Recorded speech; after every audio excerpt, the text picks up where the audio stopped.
Ewo hadishima ma yemu ajona yemu akapa Emma Great Commission TV so ene eye efiada ensem bia mpanifo atasitase na nwumrei wo mo asone so ede aswame eno hena me back in kan ede amase Paramount News Great Commission TV so enwumre ensem do so pa na mom dia obeti ebi ene se Acting Chief Justice said ya toja se empo wiemu hyen a ekote hweye na enam so ama ebi mo ahwere wo mo kwa no emma yemfa nye amanyosem eba ne sa entwa yie ensem fufuro mu enso ye de beko eye Ghana Medical Association wo mo si akwanhia adoso ebra so sempanifo etimi hwe na wo mo eka ho asem ewo ensem fufuro mu enso ye do beko bono mantem na de hye no mu bia wo mo ehye kwaye mu etu fom agudie ene ya me no ekasa posifo ene empo enkabomu epua ewo hono akabom akwakwachisa enkofui ye do beko enije ensem emu ma mesisi da mafo wode afutu akọ amagana fo nyina se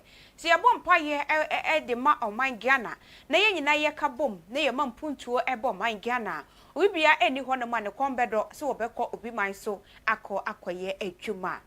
Adeshima ma yebobo modia do akọ obi man so ensem emu edwadie die ebeba sanso ena ehumasua ni nyina ena yakabo ma ye kenkan ede amaw ene enwure aseda enkonfama ena guard wo se papo sinyi ebetwu se ebebua papa ebeyi fini nkekawa bia ewo esen no eho Hola Savior Herbal Center wo se rade pani ayaresafo Oya de ni nyina de ko wo maso ya enanwumre wo mbeboa eto ase e de amam dia ya Medium Professional Institute ose wo ba no fa ne bra na yemfa no emfa entity mu ensem twadwuma wo hunani so na ono so wontimi enye bi Go Same Travel and Tour enwume obomoden a na ba wo maso ya ewo nunga kantamanto a wo betimi aboa papa ewo akwantuo mu ehun kratasam de wo beye e de amaw sika ne Sofia bi na betua ni nyina no ye twa watum yopo ba bibia wokọ ukwakoye adwuma kọche wadesua so a Go Same for ebetimi aboa Eden Hills Residential so sensase bia wo pe edan bia wo pe bia enwumre to fa wo maso ye na wo mo entimi emwa Center for Apostolic Ministerial Apprenticeship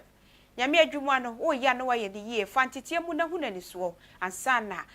wo di bibia kose nkom se wo kwakoye nyame adwuma ba ne sana ubetimi aye na waye ni yie ebosia adwuma ko bi eka we ho enwrei wo mo agiatum eda wo mo boba chidoma mede ensam eba abeso mede ede na nekua atreba atanopeme ana enwume making kai ensam ede amaw ye twa ye hotia wa enkomra ye ba ensam no nchemu ankasa ye de beso ye ba sisia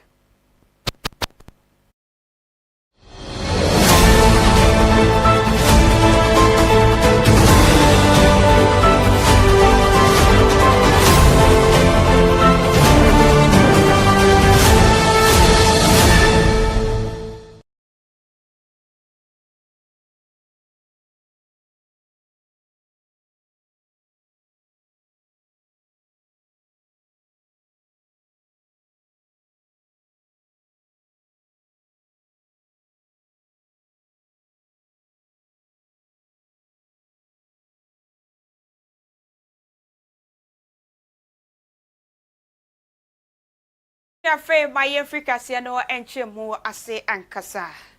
ukuade ena brichie eboye enam so amadehye no mu ebiye hwere wo mo oh my Ghana mu hanom kofo makomako enwotwe ena eda wo mu benkum so na oh my Ghana mampeni wabomoden a akopie mu ewo eye state house wonom a ede me ne wo kase ya ceremonial garden ewo honom enra ena wo mu frase ya bomoden a nkofo e wo mu foni ya ye ne kama ena enhwire ya hodo ye de ekwakogu wo mo enim ne ye de akai wo mo se wo mo da so ewo Ghana komam esanse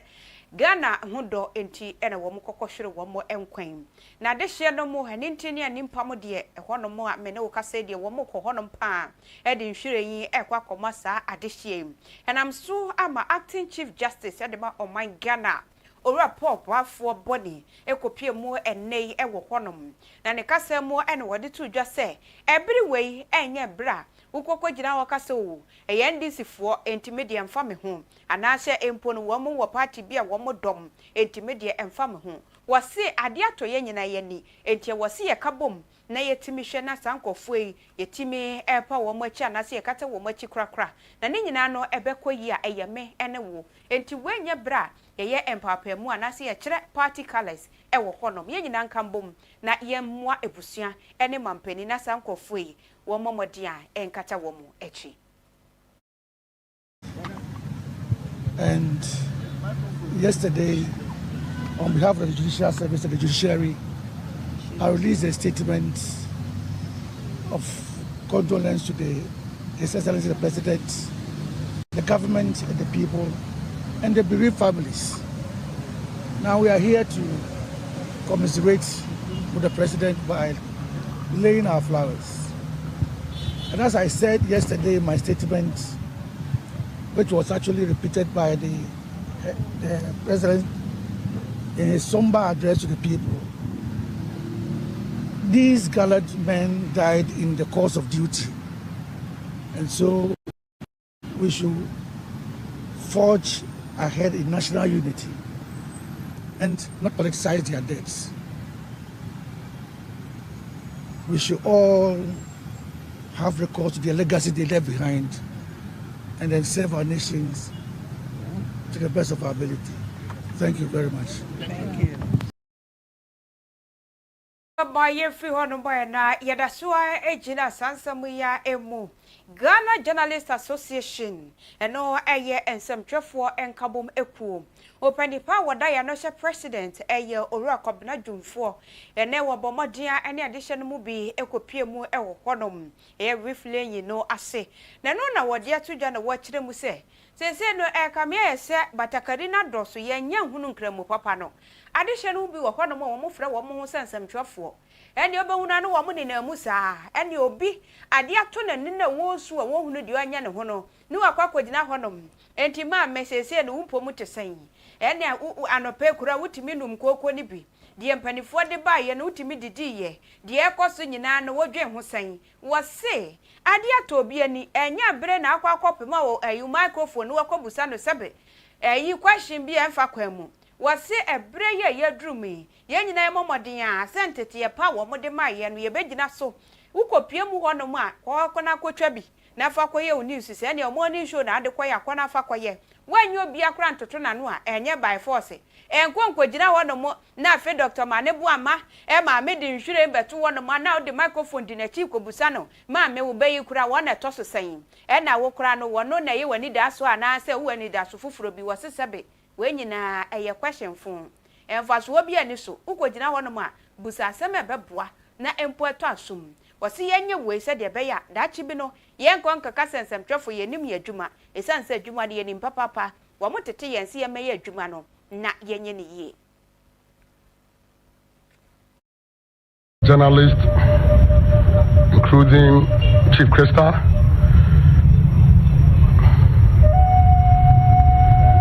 today I led this delegation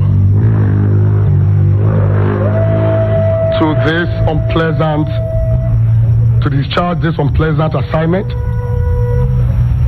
Very unfortunate one indeed. Last Wednesday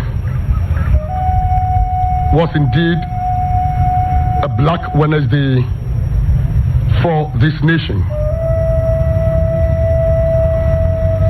Watching, listening, and observing the pains, the grief across the country, the misfortune that has fallen on us as a nation. We are very saddened. We are heartbroken.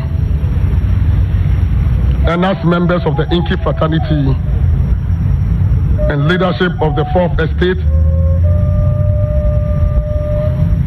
we can't sit back. We are here to commiserate with the President of the land, the government of Ghana, the families of these gallant soldiers, gallant men who perished through this unfortunate crash, and the leadership of the NDC, as well as the good people of Ghana. We are here to join all of you gathered here this morning and those watching and listening us from far and near to mourn and commiserate with the family, especially the widows, the children, the parents of this gallant man. As I said, it's a national tragedy that has befallen on us, and we owe it a duty to preserve it with much decency and indignity. It's the reason we have cautioned the media and the journalists in this country to be very circumspect during this period as we mourn our fallen heroes. Let me also use the opportunity as a wrap-up to also say that we also stand with the family of the 17 children who perished through a gory accident last month on the Accra-Kumasi Highway, who were on their way to church program.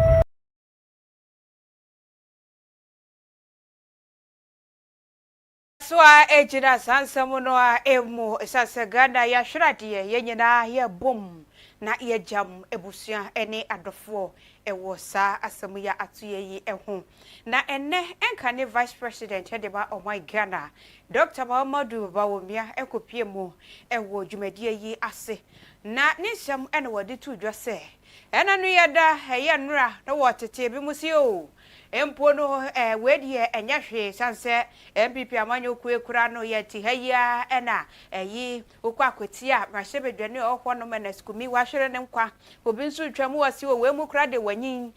ura kpalu kura ka bi wei ena Dr. Bawumia se ebiri wei enya bra okwa kire se o medie me wa MPP wase o man Ghana pa ne yahwere ade sei enkofo mako nwotwe sempo emu bako bi atiasia anka wo ye na famu die ede aboa oman Ghana ne nkanko ena empo wu omukwo wu ye ni nyina no eye Ghana ye nkanko ene ye mpuntu nti ene wo mo ekoye enti mo bi amfa we nya aseresem emfa nkoye ayampia to enkotena TV ni radio so enkokire mu se media mu okukurudu anahye mu wo eyezu wose wei eye Ghana ena ade ato ye ni ye nyina ye nkambom na ye momodenya ye mfa binsu nya futuo ene asua de esanse enei ena wunua wono de chopa no kofu yo woso wonnim de de wonim adeche mu nsam awurade penanim enti se bibi tu obi a enkogina baabi ntwetwe no esanse ayo man Ghana ye ho donti ena sankofo nwotwe ye hwere wo mo ye nkonkote Dr. Bawumia ne sembia ene wode tuudwa. I think the grief comes to all Ghanaians. This is not just me, it is not the NDC, it's all of us. This is a national tragedy. 8 public officials on official duty. So they were in the service of this country, and they had this tragic accident, and they all lost their lives. Ghana is in mourning, and so this morning I took the opportunity to visit some of the families, at least of 3 of the victims, and I will continue tomorrow to complete that exercise. So this is personal to all Ghanaians, and we just want to extend my condolences to the government, to His Excellency the President of the Republic, John Dramani Mahama, and the government. I also want to extend my condolences to the Ghana Armed Forces, who have lost very gallant soldiers in this process. I want to extend my condolences to the families of all those who died in this accident. It's very, very painful loss. Ghana has lost just a tremendous amount from this particular tragedy, and this is why I'm here to lay a wreath to express my condolences Thank you. Before you go, I'm going to see full participation from you, your delegation, the MP. Oh, well, you can expect it. I mean, this is not a partisan issue. It's not a partisan issue. This is a national tragedy. And regardless of, you should expect full participation because it is our national duty to fully participate. Thank you very much. Ebusuayenko and some fufro emwe. Na organized labor and so ede atudwa. Se galamse. Fuma gudi enam koti kwan so etu. Enam so enti amba ya hwere adehye. Enimpandim ti say galamse ya ebimo womo kwakoye no womo age womo sikagu womo botom nti Ghana enne ye nyina yesu etwadwadwo. Womo say enimanimu ya mampani enhwe na empo state of emergency no won declare bi wo Ghana hanom say ene yebeto Ghana galamse site a na kromanfo no enhwe esanse say yemfa ho sa wo yo hene o sa wo ye hwan o na wo hye kwaye mu na wutu galamse ya wo se mampani mayes akwanya no na ye ne wo edi se de yepe bia esanse ya krokro wo mu ache wo mu kire mu ase empo mampani timi declare yank yemba bedru sa abre ya yaba bedru wase eno bebo papa enti yenhwe ne declare state of emergency na ye nyina no yenhwe mfantu galamse na se esanse na ye nwotwe ochena yedimu dia eba na panifobia ekasa ye eye ora Thomas Tanko Musa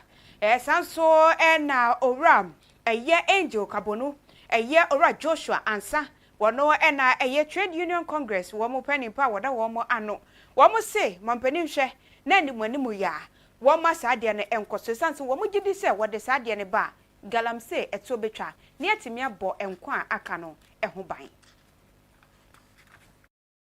Issue about Galamsey indirectly has already started killing us. Had it not been this Galamsey, I wouldn't think that these ministers would be traveling to Obuasi yesterday. So it's something, it's a call for action for all of us to come together and ensure that we nip this Galamsey menace to the nip. We are all aware of what is happening to the presidential jet. It is time for us to call a spade a spade. Let's ground this plane and buy a new one for our president. If you buy it for the president, it's not for NDC, it's not for MPP, it's for the country. Their safety is very, very, very important. Where we procure them, for whether we are procuring the right ones, whether servicing is being done at the right time, timeously, regularly. You see, sometimes we are people who sometimes, you let me go and come and we'll do it. Oh, it flew yesterday, it can fly today. If the schedule review work or review repairs is supposed to be every 2 months, do we regularly follow that every 2 months review? And maybe we need to reassess these choppers and see whether they are fit for purpose. President, where we are, even if it will take us a state of emergency to correct the Galamsey thing, let us get it done. Because we cannot allow the blood of Major Mama to go like that. We cannot allow the blood of these 8 patriots to go like that. No. If for nothing at all, the death of these 8 people should urge us on to take the Galamsey menace by force and get it corrected. This one, it should be a journey of no return, Mr. President. We need to fight this particular thing and correct it. The time to say enough is now. Look at our tears. The whole country is in tears.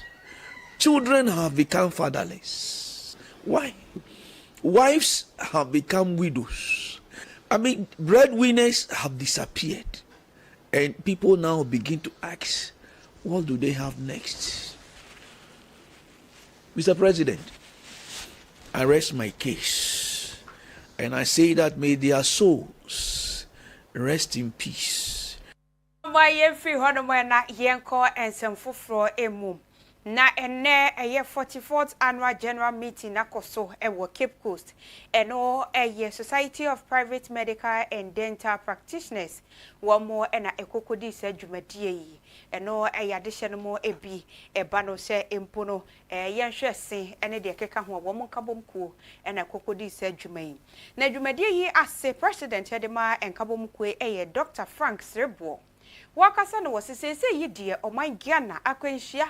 enye se ebia eyade a ye krokro ni biem wode adesrede eto mampani anim ene mpanifo ebia wo moka bia eyeyie etese opanipa wo hwa akwan ne akwantempo ho ensam so ora governance aboja wo mo nsori animanimu ya na wo mo enhwe ho asam nka wose enne ufaka efinungu aha ya za wo kosi 5 obete bran ene bran nso nkofo wo mo nyina no condemn na wo mo eko wose efi January eba besi eye August busum ya ye wo mo die enkwanhyi asisi no ano odene wose ya kwan kranye enti nkanise sa nneoma wo nyina eba nenso no kwa na ekoso enti wode adesrede etu mpanifo animu se animanimu ya wo mo hwe ho anamo ne wo mo ntu na empo sa driver fo na firi wo mo se ye passengers o se empo ekwan no ne nyina no wo mo ne hu dwuma se de be ya ebetimi aboa na ya bon kwa ho ban esansa kwanhia no adoso Ghana hanu mododo Dr. Srebo nensam sei ene wo kan no silent pandemic ravaging Ghana at this moment. Every single one of us in this country is at risk of this clear and present danger. Unfortunately, we are all caught in our own cycle of irrationality. Our roads have become more or less death traps.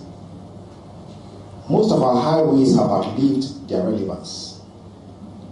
And even with the single lane roads, they are still in such bad shapes that every trip on them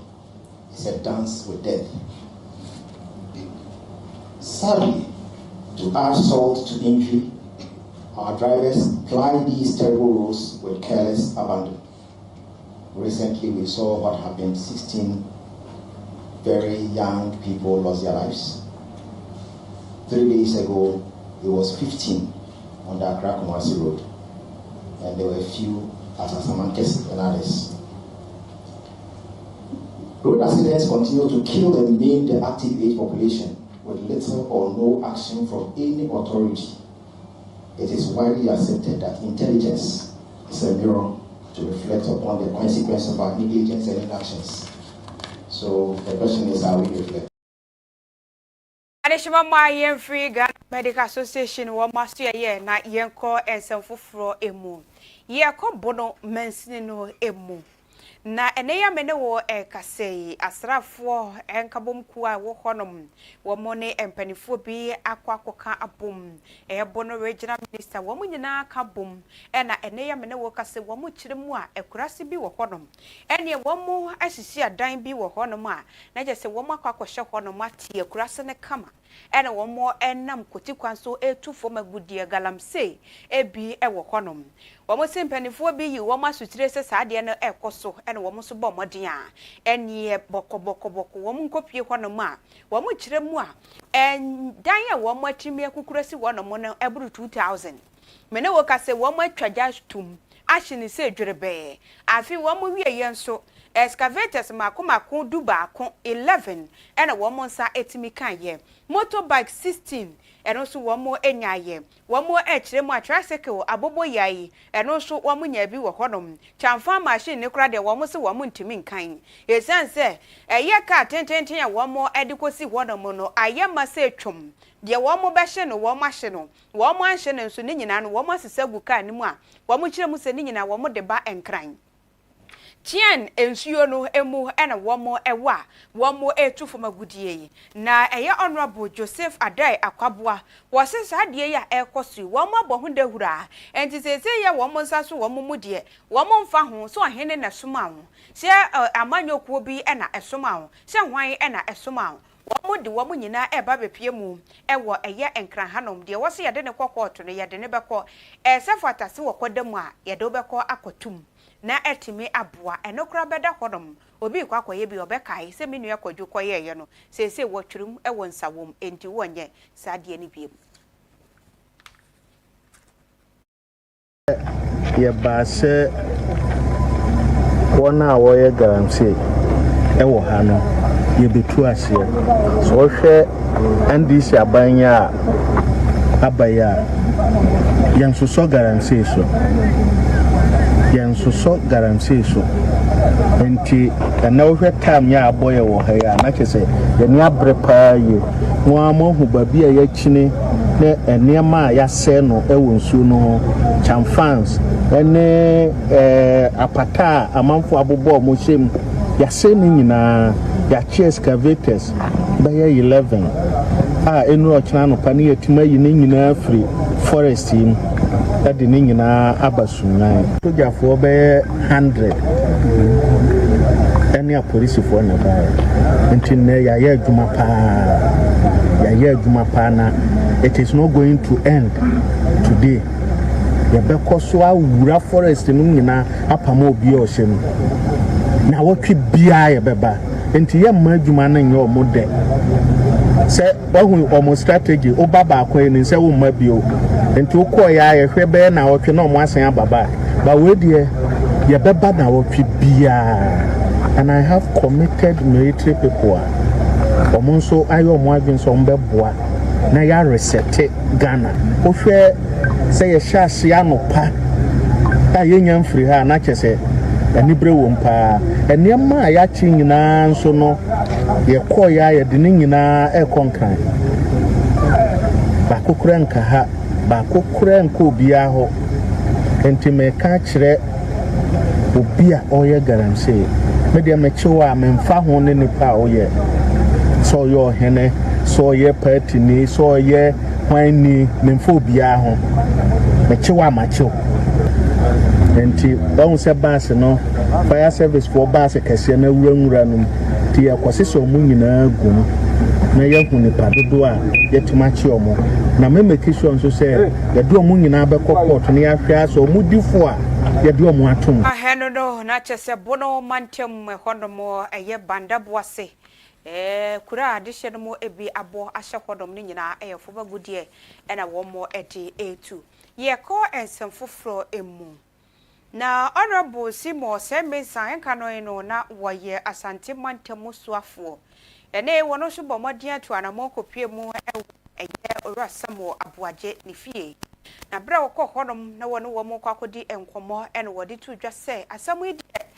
wɔdi yɛ bɔne papa asɛm wei ebi nsi Ghana da nanso no ɛyɛ ntimi nya ho hwe etwa sɛ si ɛna asie de obeka nyina ne sɛ busua no nkyekere wɔn werɛ wɔno wɔse wɔte yɛ kora no na wɔn gindi nanso wɔde obedru fie hɔnom no ɛna mpaneampa wɔhunu na emo de ɔka nyina ne sɛ wɔno no wɔ MPP deɛ nanso owura Samuel tena hɔnom no wa me yehunu nsonsone a ɛda MPP ɛne NDC ntam enti saa ɛne wɔno nso bɛka akyɛ Ghana fo nyinaa empo sɛ busua ɛyɛ wɔn beebi awie entotoyɛ awie na wɔn behia wɔn mu a wɔn mmɔden a na wɔn nto nsamfrɛ wɔn na wɔn nso wɔn mu aketewa bi a wɔn wɔ no wɔn mfa mɛsɔ abusua asene ora Simon ɔsɛ mensa ne nsɛm sei ɛne wɔka no.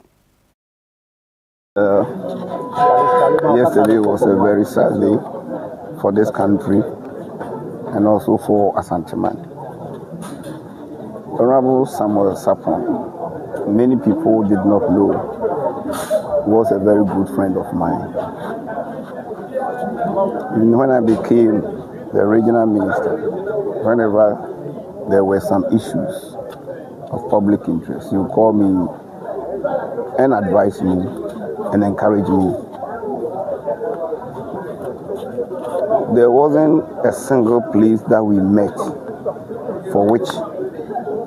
Honorable Samuel Sapon showed differences between us based on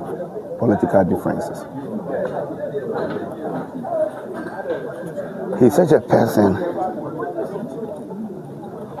who has love for everybody, whether old or young. And the way he did his politics, if you did not know he belonged to the National Democratic Congress,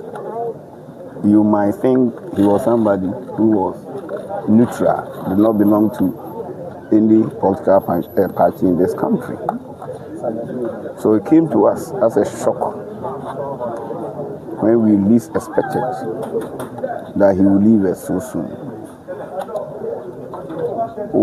He was one of my predecessors, and he also worked as the mayor of Kumasi Metropolitan Assembly. Therefore, it became necessary when we heard of this bad news for us to organize, not to wait for us to be informed. So we organized some of our MMDCs because he was also one of their predecessors who work at Kumasi Metropolitan Assembly. Come to his house, meet the family, and then confirm whether what we heard on television, on radio, social media is actually the truth. And also to listen to whatever arrangements that the family and the party have put in place, so that we can also assist in our small way in honoring our brother, the late Honorable Samuel Sapon. Hene Bodo Regional House of Chiefs ene Mineral Commission ekokoshia ye edwendwe no mangana ye gudie ene eho ensem wombo ho nkomo papa we adam so enti emadoma hwa odene ho akosua fi madwabe na wotosumienu ekasaye ne kasemu ene wode to empanifo animu senke beye yi a eba emrapa echechire eyefo magudie ene ni tuo eho no yenhwe nanka yensakire mu kakra wase yehwe Ghana nsase ya eyenanano matena konwane ahemfodia enti ebi kura na ban no yetimi epone de mano na enso te wodom abonse obi de krata ba wase makwaje concession efira ban hodom enti me ba betu fomagudie ene wotu wi a aban no de obeya ne se wobetua royalties wase asase nanka ye wo modi a enti se ye obibi kura pone mo obi aban ne na wase ye pone bi mano enya aban ne na beji sika no na afe wa be pone bi ede ama eye nananom wase saade ne de nka wo mo sakire mu anka be ye ne de papa esanse bi wo no mokura na concession na nimpa ne de beba no anankrata no wohwe hunu ne se ba bi okotufu magudie na enkoyie na enso esanse nkrata benti no wuntumi enye ho hwe wase senka tumi ne ye de hye wo mo nsa ene wo mo hwe na emporo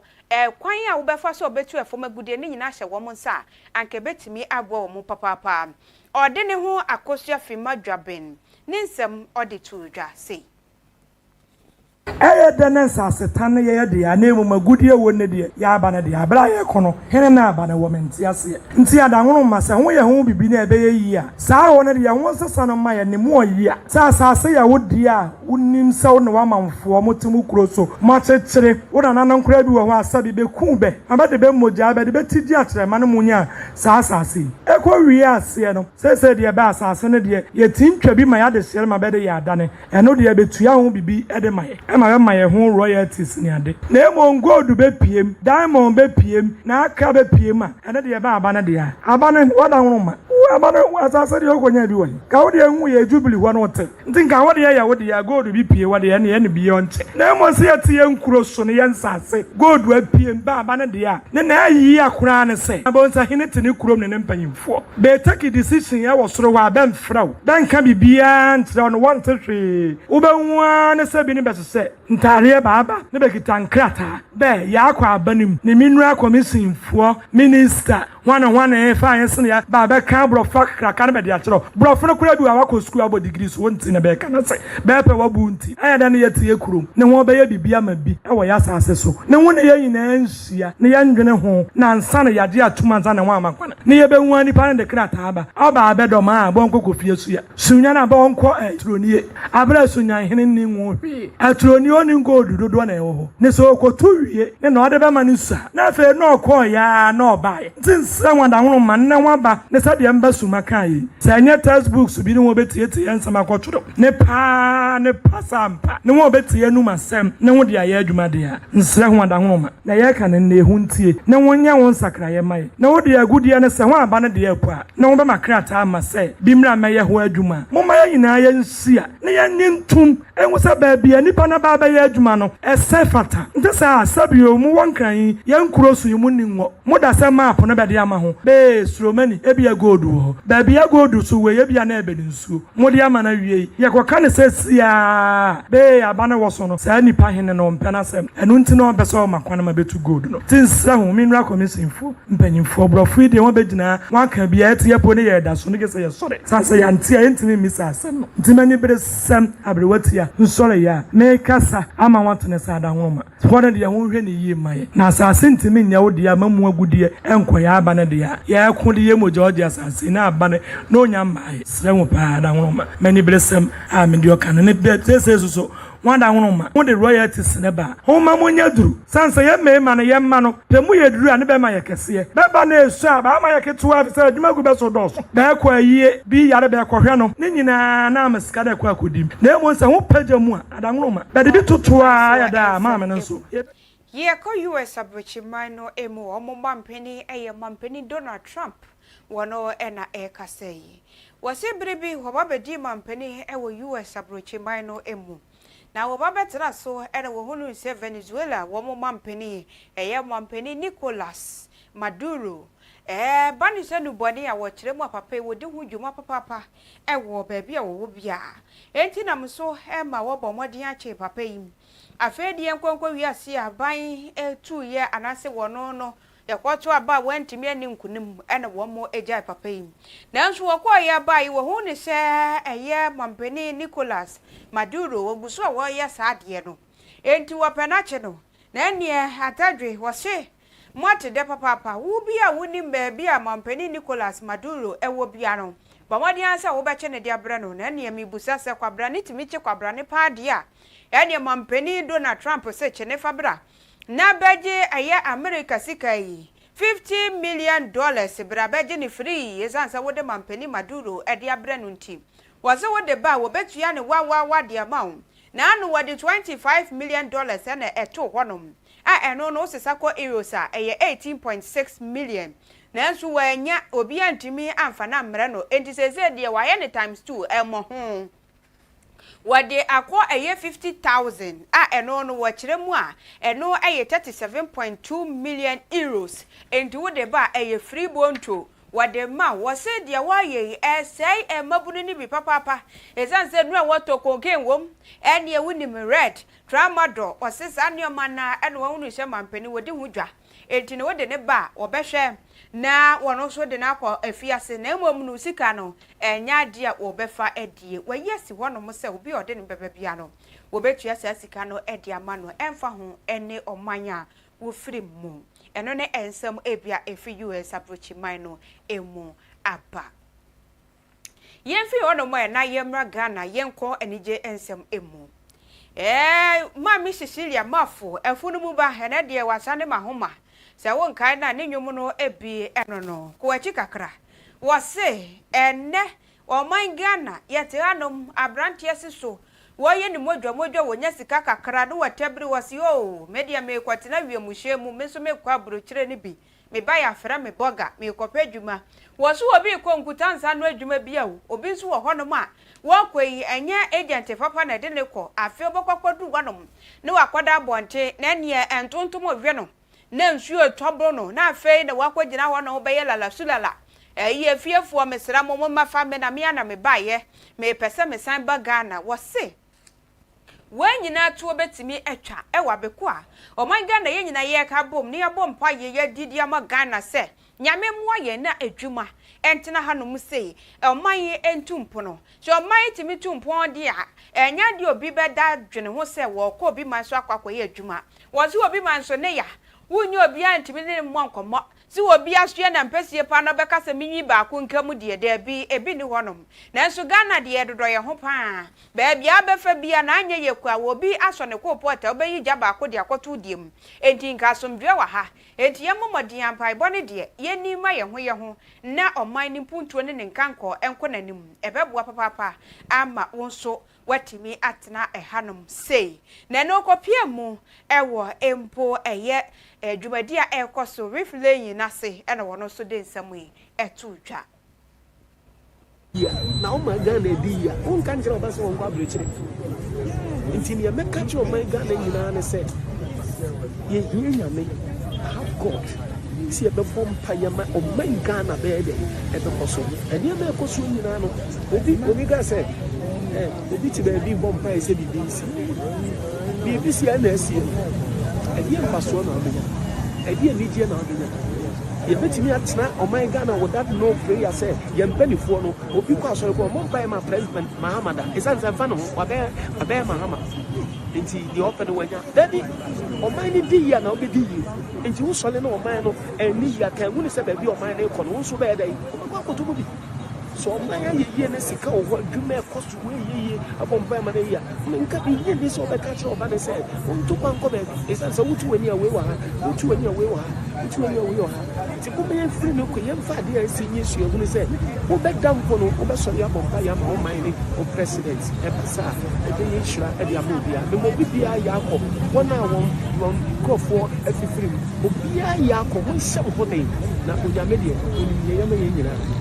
yanka ya kuma to ya o my Ghana ibe ya ko ko shira wo na o my Ghana di ya on kan jira ba no ma me Cecilia mafo se ye mompa ye ni mpa ye beboa ama Ghana puntu abahanum na obana tena ha ya na onkonko ye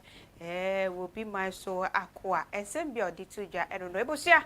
ye begina no so na ene na wotwe wie ye ensem aye boaboa no ede beso mu nyina ye de no esi ewa hanum se aseda and confirm Enagad medicated toothpaste go same travel and to Hola Savior Helba Center for Apostolic Ministry apprenticeship womunyina ena akabo manwumrei wo mo aboye chidom papa ena ye de ensame abrew fidiam ha yeda munyina se MC camera saranso ena production team no asedan confirm mo amojebre ehwe ye nyina no yeda munyina ase ebusia yeguso a yema ebusia nyina yakọ yeguso eka yempanifo bia enam Ghana nti wo mo ahwere wo mo enkwa no se de mpanifo ahyehye dwumadie no saa ena ebekọ chena akoya meminde ebo 5 p.m. Wo be bie book of condolence dwumadie so bekoso na watimi akọboa ewo ehonom